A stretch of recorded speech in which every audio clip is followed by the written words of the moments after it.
Luluto tayo ng nilagang baka. Ayan na yung karne. Pinakuluan ko tapos hinugasan. At ready nang ilalaga.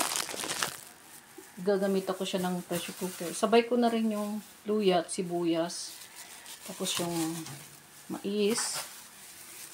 Sabay na natin yan. Tapos yung patatas.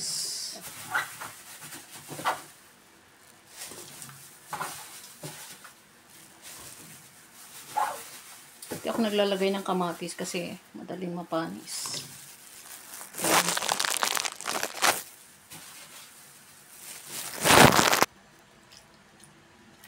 Ang pampalasa natin, ating magic sarap.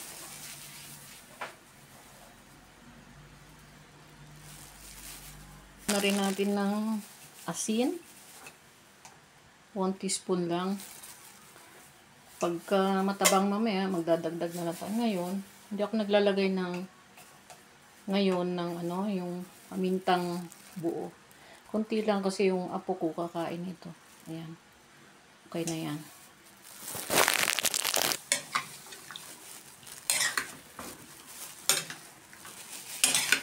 Yung naglalagay ako ng siling haba dito kasi pampabango. Pero mamaya ko nilalagay. Baka umanghang. Bawal sa aking apo. Ayan.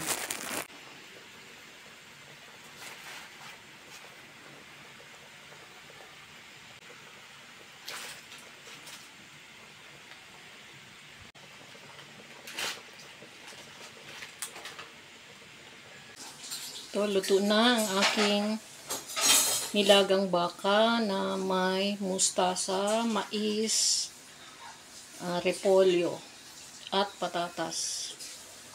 Okay.